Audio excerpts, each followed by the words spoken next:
We've asked staff to provide us with some advice about the potential for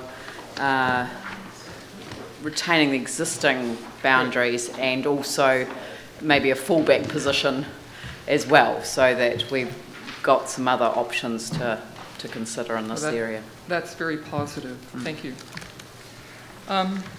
Thank you for the opportunity of addressing my submission today. My comments will be brief. I attended at least 3 meetings in Akaroa about the proposed review of boundaries and wards, but unfortunately I threw the paperwork away since it was assumed to be a fait accompli. My understanding is that the local government commissioners indicated to Christchurch City Council that Banks Peninsula would lose its status as an isolated community with no other recourse or option available. That's how it was presented to us anyway at the meetings. As you can see, the first map was accurate in terms of scale. The distance from the city to Akaroa and the Outer Bays is roughly 60 to 100 kilometers, and driving time is around 90 minutes or more. Making meetings in town or Akaroa requires at least 3 hours driving and probably $40 to $60 in petrol cost, plus parking if applicable in town. Surprisingly, as a key tourist attraction and international destination, Akaroa does not even rate a red star in the consultation information produced by the Christchurch City Council. Many of you have driven over the hilltop, and everyone stops to marvel at the fantastic view of the stunning Akaroa Harbor. But in reality, this is what we see during the winter when the highway is empty of tour buses and camper vans. As Peninsula residents, welcome to our world. The Local Government Commission allowed Banks Peninsula the status of an isolated community for a period of 9 years after Banks Peninsula District Council was formally abolished. The Commission has withdrawn the status without an explanation, even though nothing has really changed or altered.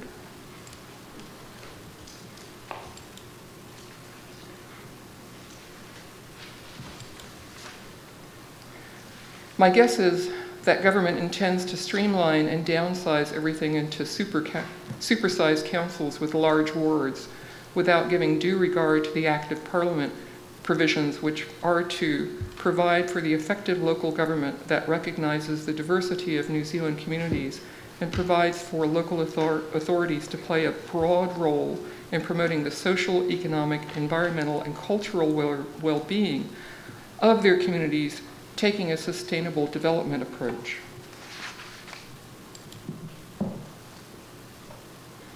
Andrew Turner knows all too well the problems that face Akaroa and Banks Peninsula because he drives the miles and makes the effort to be informed on a first-hand basis.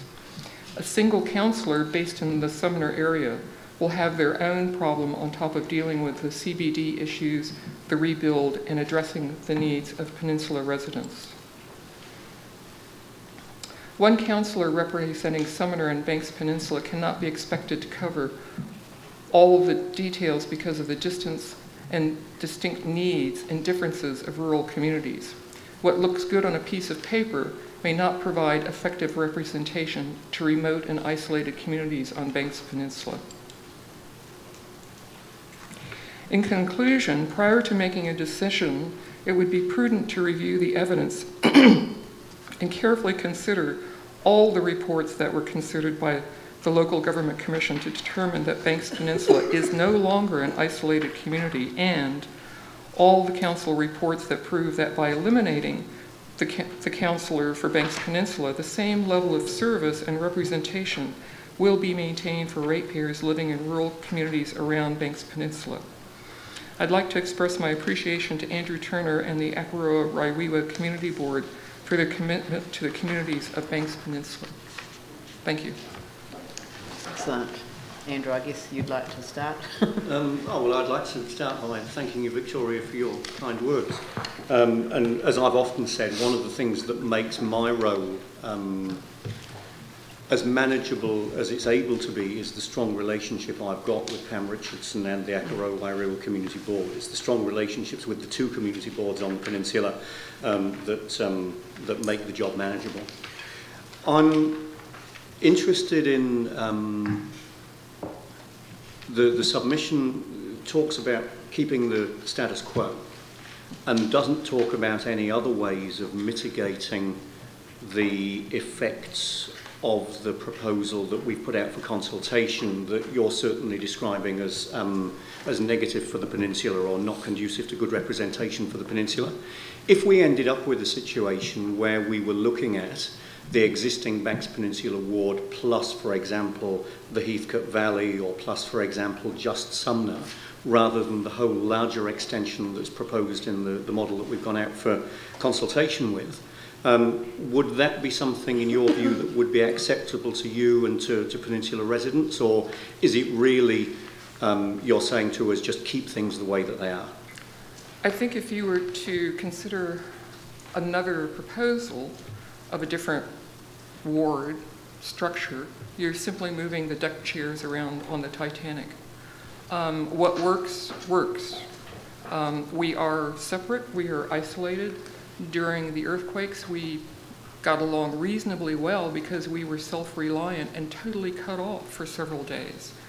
The city certainly had its own problems, and our damage was fairly minor when compared to what everyone went through in the city. But we were able to survive because we are self-reliant, we are self-sufficient, and we became basically an isolated community. And I think you have to recognize the fact that it's a huge landmass and a difficult highway at best, even in good weather. In good weather, then you have to deal with all the crazy visitors driving on the highway, plus the tour buses and camper vans. I think at best we are an isolated community, and nothing, in my view, has changed.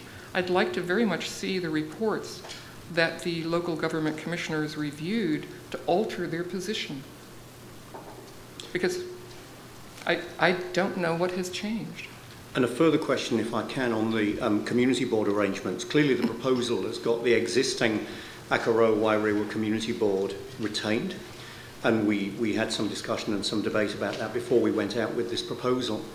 If we were to look at, and I'm not saying we necessarily would, but if a proposal were to be put that we looked at a Banks Peninsula Community Board rather than having the two separate community boards for Littleton, Mount Herbert and Akaroa Wairewa, what would your view of that be? I would actually like to see the Littleton Community Board retained also. I think both community boards have different aspects that they deal with. Littleton is not as rural. You have more access to the city, but they still have their own problems. A lot of problems in terms of rebuilding and rebuilding communities. I would like to see both community boards retained, if at all possible. And I don't think it's a matter of cost. I don't think the cost is all that great. When you consider representation, when you consider democracy, which is how we function, hopefully, and that would allow both communities, both of Akaroa and Littleton, those two more or less separate communities, to maintain their representation through the community boards directly into council. Thank you. Very good. Yanni? Yeah. Thank you. I just had two questions. One, I understand the argument that you've put forward for Akaroa being an isolated community. I struggle to understand how to make that same argument for Littleton when I think that it takes longer probably to drive from Sumner or New Brighton into the central city than it would from Littleton. So no, I would agree with you on that point. In a perfect situation, I'd like to see Littleton retain their community board. It may not be reasonable. And I do agree also in that it is a much shorter drive and far more accessible for the people in the Littleton area to access town facilities. And they're not going to have the same hindrance of bad weather and roads shut as we do. It would be nice if they could, but I realize it may not be possible. I think it's very important for Akaroa and the Outer Bays to maintain the level of representation that we currently have. And then my second question was, if it was decided that we would like to keep Banks Peninsula as the existing ward or a few tweaks, if to do that we had to increase the number of councillors in the urban area to try and get the population ratios having less deviation, is that something that you'd support? I think you're struggling, and you've done a fantastic job over the past few years, and I would like to commend this council on its hard work and the fact that you've worked together through some very, very difficult issues, and you still have a long ways to go. And I don't think it would be a bad thing to have a few more elected representatives to help shoulder that weight. And I really object strongly to this ethos of streamlining, one size fits all. It doesn't. Canterbury has been through a dramatic few years, and I would like to see more representation, and it's not a matter of money. It's a matter of actually having a direct link to your constituents and letting us be heard via our elected representatives. So that's fine with me. I think 10 years ago, if you looked at the council, it was a different ballgame altogether. You've moved way beyond that, and you've done a lot of work. So I think in fairness, it would be nice to see a few more councillors. Phil. Thank you, Victoria. We had a submission just earlier this afternoon where the submitter suggested that we consider having 20 wards or 20 councillors. And while that's much further than we have considered, it just strikes me that in fact if a council was to do that, in fact the wards would come back to being more the size in terms of population of Banks Peninsula, say. So how would you view that in terms of it actually working with a bigger number of councillors? I think the ratepayers would probably, I personally would see it as being very positive because it allows greater interaction. It allows greater representation. And I think that's what local democracy is all about. How do you think the ratepayers, sorry, you were going to say the ratepayers would what? Was revolt the next word? No. Well, I certainly would not. No, I know, but I mean, and again, I think I've watched the council very carefully now for 20 years through Banks Peninsula and now Christchurch City. And I congratulate all of you on the job you've done in the past few years. Prior to this, my interaction with the council was not so positive. But you are light years ahead of where we were. So I'd say well done. And a few more councillors, if that would actually enhance representation throughout Christchurch, would be a good thing. But the model that we've got now has given you what you believe to be effective representation. Yes, yep. And I would strongly object if we were to lose that. Yeah. So, I hope that my signal to you earlier is some comfort in that regard, so we'll be doing some more work on it. I must admit that I personally felt very strongly that we were given a steer from the Local Government Commission, but of course the Local Government Commission's membership has changed and the law has changed, and it may well be that given our unique circumstances there may be a way that we can extend the deviation, as it were, from the norm beyond the 10% plus or minus. I would invite the Local Government Commission to come to Akaroa and spend half a day. Maybe we should organise the hearing there. That's right. Yeah, you should, because they have no idea. It's a piece of paper to them, but when you see the road conditions and what we have to put up with, it's something entirely different. Yeah, it's a huge challenge, but essentially a large urban city council has taken over or has merged with a small rural council that perhaps if at the time it had been reviewed rather than as a political decision but as a practical decision, part of which would have gone to Selwyn and part of which would have come back to the city. Well, I think also the first proposal failed because the people in Christchurch voted against it. That's right. The second one succeeded because Christchurch had no say. That's right. And the second proposal actually... Is that democratic?